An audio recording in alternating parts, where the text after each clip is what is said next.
আসসালামু আলাইকুম গাইস। সবাই কেমন আছেন? আশা করি ভালো আছেন। চলুন আজকে আমরা ব্লগের বিষয় হলো এই ভবন নিয়ে। এই ভবনটা কেয়ার এবং কি কাজ করা হয় সেই সম্পর্কে বলবো। প্রথমত এই ভবনটা হলো একটি সরকারি স্কুল।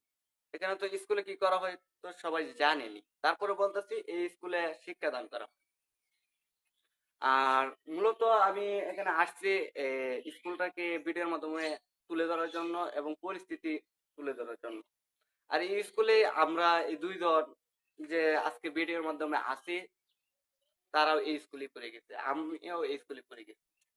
তো চলুন মানে আগে এই অবস্থা ছিল না। আগে ছিল মানে টিনের ঘর। এখন একটু পরিবর্তন হইছে, বিল্ডিং হইছে। আর মূলত কিন্তু আরেকটি কথা, আমরা কিন্তু ময়মনসিংহে।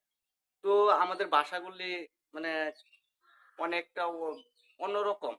আর আমরা কিন্তু এই ১ম বার বলতে মানে ২-১ দিন হইলো ভিডিও করা শুরু করছি। কিভাবে কথা বলতে হয়, কিভাবে কি করতে হয় ততটুকু আমরা জানি না।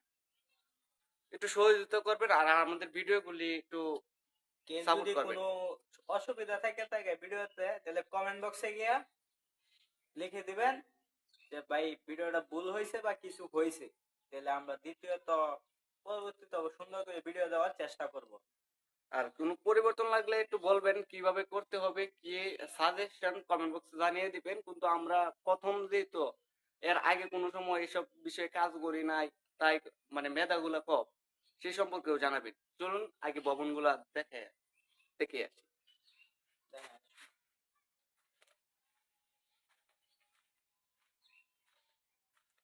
এই ১ম ভবন হলো আমরা ময়মনসিংহ বা অন্যান্য আঞ্চলিক ভাষায় যেটা বলি সেটা হলো শিশু শ্রেণী। এটা হচ্ছে সেই ভবন। এখানে মানে ছোট ছোট যারা মানে ১ম অবস্থায় সরকারি স্কুলে পড়ে তাদের জন্য মানে এই কক্ষটি তৈরি করা হয়েছে। আর দ্বিতীয় হলো মানে আরেকটি কক্ষ হলো ১ম থেকে ৩য় শ্রেণী পর্যন্ত এটা। ১ম থেকে ৩য় শ্রেণী পর্যন্ত এই রুম ইউজ করা হয়। ১ম শ্রেণী বলতে আমরা ক্লাস 1 বলি। এখানে ক্লাস 1 থেকে 3 পর্যন্ত পড়ানো হয়। আর এর সাথেই রয়েছে আরেকটি রুম, সেই রুমটি হলো